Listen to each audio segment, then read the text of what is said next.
Bonjour à tous et bienvenue dans ce 6h30. Le calme est de retour dans certaines villes de l'intérieur du pays et ici à Abidjan.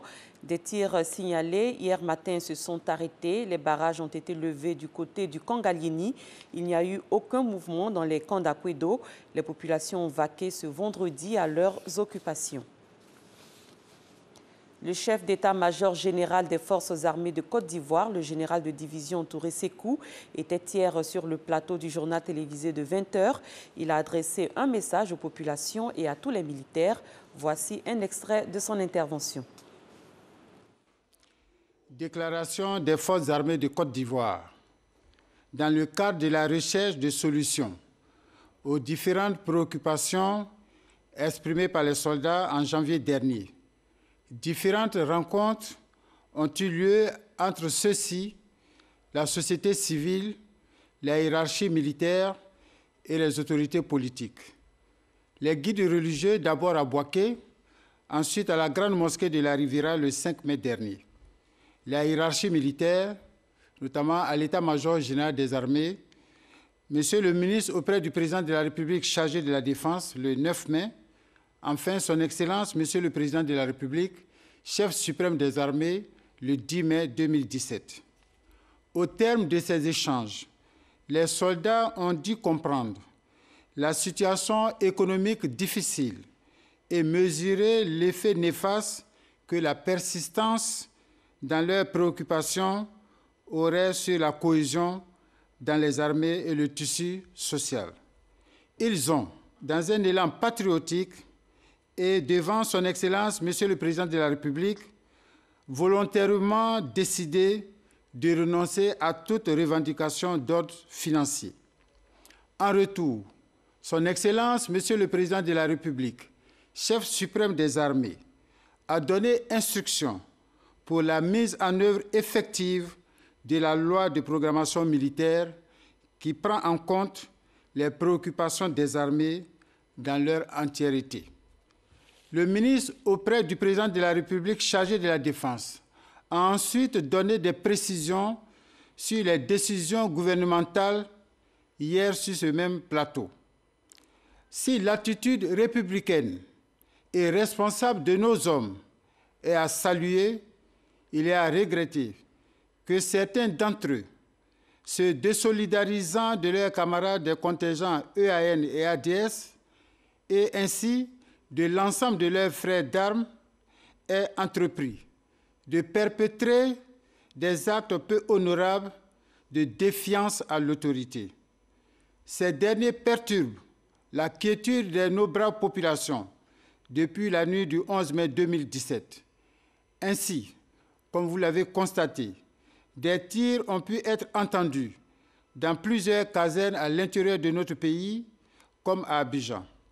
En tout état de cause, l'état-major général des armées lance un appel au calme et invite l'ensemble des militaires à respecter le cadre réglementaire du travail et à faire preuve de discipline. Tout militaire se livrant à des actes répréhensibles s'expose à des sanctions disciplinaires sévères telles que prévues par le règlement de discipline générale. Fait à Abidjan, le vendredi 12 mai 2017, le chef d'état-major général des armées. Je vous remercie.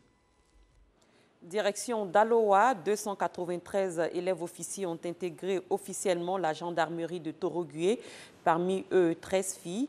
La cérémonie s'est déroulée en présence du commandant supérieur de la gendarmerie nationale et de plusieurs autres personnalités civiles et militaires de la région du Haut-Sassandra. La correspondance d'Ngana Konaté. Après 3 mois, 6 jours d'intenses efforts à la fois physiques, intellectuels et moraux, ce sont 293 stagiaires, parmi lesquels figurent 13 jeunes filles, qui ont été jugées aptes par les maîtres à se présenter au drapeau. Une présentation au drapeau de l'État qui marque la fin de leur initiation et qui rappelle aux élèves sous-officiers la portée de leur engagement d'appartenir à la grande famille de la gendarmerie nationale.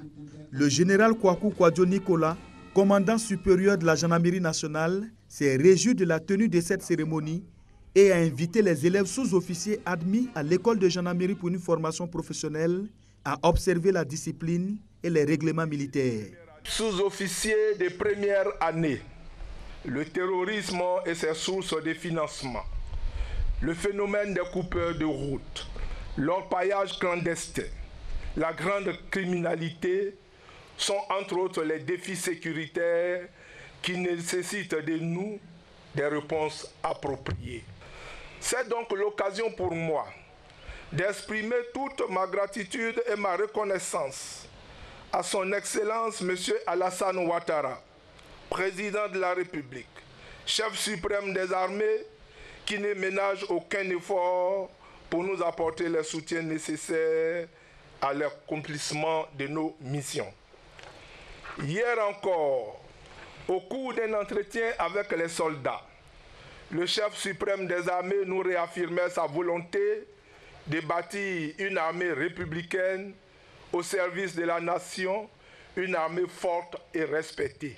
Il a annoncé l'amélioration de nos conditions de vie et de travail.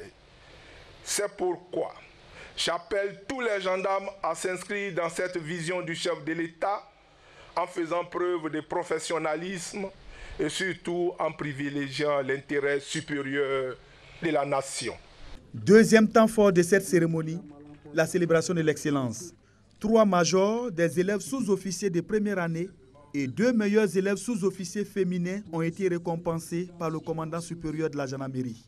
Les élèves sous-officiers du cycle 2016-2018 de l'école de gendarmerie de Torogué ont gratifié les invités de par leur premier défilé militaire. La première dame Dominique Ouattara a visité jeudi dernier la maison de vie de Fès au Maroc. C'était en compagnie de Madame Ilham Djameh de la fondation Lala Salma. Une visite en prélude à la construction d'une maison de vie pour les malades de cancer dans l'enceinte de l'hôpital Mère-Enfant de Bingerville. Abiba Dambélé Saoui. Pendant 1 heure, le professeur Aïd Taleb Khalid, directeur général du CHU Hassan II de Fès, a fait découvrir cet espace d'hébergement temporaire et agréable, conçu pour encourager les patients à poursuivre leur traitement. Inaugurée en juin 2012, la maison de vie de Fès est située dans l'enceinte du CHU Hassan II de Fès, à proximité du centre d'oncologie. Elle comprend 24 chambres, un salon, une salle de séjour, une cuisine, un réfectoire, un espace bureau, une salle polyvalente et un jardin. Les patients admis en priorité sont ceux dont les ressources sont limitées. La première dame Dominique Ouattara a dit sa grande satisfaction et a rendu un hommage à son Altesse royale Lala Salma et à sa fondation. La présidente fondatrice de Children of Africa a promis d'adapter la maison de vie de l'hôpital Mère-Enfant de Bingerville aux réalités africaines. J'ai été émerveillée non seulement par la conception et aussi par le magnifique entretien qu'il y avait. Donc je voudrais féliciter tout le personnel dirigeant et également la fondation et dire que c'est très important parce que Son Altesse, la princesse Lala Salma, nous fait le plaisir et l'honneur de construire la même maison de vie à Abidjan, à côté de l'hôpital Mère-Enfant de Bingerville. Dans quelques mois, il y aura donc du nouveau à l'hôpital Mère-Enfant. Les études techniques en phase de bouclage présagent le début très prochain des travaux. Toujours en santé, mettons le cap sur Lopou, localité située à 13 km de Dabou. Le ministre de la Santé et de l'Hygiène publique y a lancé la campagne de consultation et de vaccination gratuite avec les unités mobiles. Elle vise à résoudre le problème d'accès aux soins de santé. Abou Sanougou. La campagne de vaccination et de consultation gratuite avec les unités mobiles lancée par le ministère de la Santé et de l'Hygiène publique à Lopou, village situé dans la localité de Dabou. Campagne qui vise à mettre fin aux problèmes d'accès aux soins et prise en charge médicale. Après Lopou, nous allons aller à Kousrou. Nous allons également aller même dans les quartiers précaires de Dabou et permettre un peu à cette population d'avoir accès aux soins. Là, nous allons palper, nous allons toucher du doigt les problèmes de santé des populations. Et tout ceci se fait sous le couvert d'un concept que nous avons élaboré, que vous connaissez, Ma santé, ma vie. Je tiens à préciser que ces unités mobiles vont sillonner tout le territoire ivoirien. Nous irons partout. Nous allons aller dans les confins les plus retirés pour donner au ministère de la Santé de pouvoir avoir, par rapport déjà à la carte sanitaire que nous avons, de pouvoir créer une autre carte sanitaire et identifier maintenant quelles sont les pathologies prédominantes dans telle ou telle région, en dehors bien sûr des informations que nous avons déjà. Femmes enceintes, enfants et personnes âgées, tous ont bénéficié de consultations et de soins gratuits. Au lieu de se déplacer pour aller à l'hôpital, aujourd'hui l'hôpital est venu à nous. J'ai plus d'informations sur le VIH/SIDA. J'ai pu rencontrer un docteur qui m'a donné plus d'informations. Nous saluons cette initiative-là. Au total, 16 unités mobiles de soins vont sillonner toutes les régions de Côte d'Ivoire pour apporter une réponse au manque d'infrastructures sanitaires dans les zones les plus reculées. Après les infrastructures sanitaires, parlons infrastructures économiques. Le gouvernement a décidé de donner un coup de jeune à l'environnement immédiat de la statue Akwaba de Port-Boué. Les agents économiques des environs sont sommés de déguerpir à compter de ce jeudi 11 mai 2017. Noël Niagnou. Statue Akwaba d'Abidjan-Port-Boué, tradition visible de l'hospitalité ivoirienne.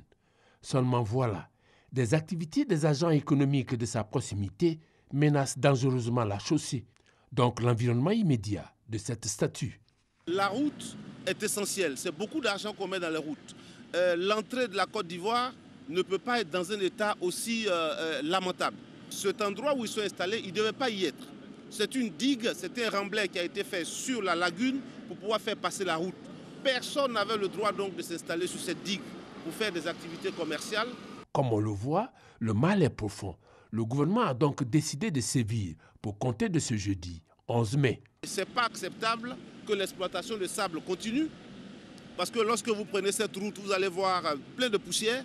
Ce n'est pas normal, donc l'exploitation de sable va s'arrêter. Tous ceux qui vendent les voitures doivent partir. Donc nous avons demandé que ces vendeurs de voitures puissent dégager cette zone, de sorte que nous puissions donc faire les travaux. La zone concernée s'étend de la statue au carrefour appelé communément Carrefour Ancien Koumassi. Les travaux doivent prendre fin au plus tard la mi-juillet, c'est-à-dire avant le début des Jeux de la francophonie, parce que l'hospitalité à offrir aux nombreux visiteurs doit être totale et sans ride. À l'étranger, ces informations en bref. Un double attentat suicide perpétré hier dans l'extrême nord du Cameroun a fait 3 morts, dont un civil et 6 blessés. Cette attaque aurait été menée par le groupe terroriste nigérian Boko Haram, selon les autorités sécuritaires. Le 3e et dernier débat télévisé entre les 6 candidats à la présidentielle iranienne du 19 mai a été marqué hier par de violentes attaques et des accusations de corruption et de mauvaise gestion. Le pape François est au Portugal pour y célébrer le centenaire de la Vierge Marie. Des centaines de milliers de fidèles ont fait le déplacement. C'est la fin de ce 6h30. Merci de l'avoir suivi. Excellent début de week-end à tous et à toutes.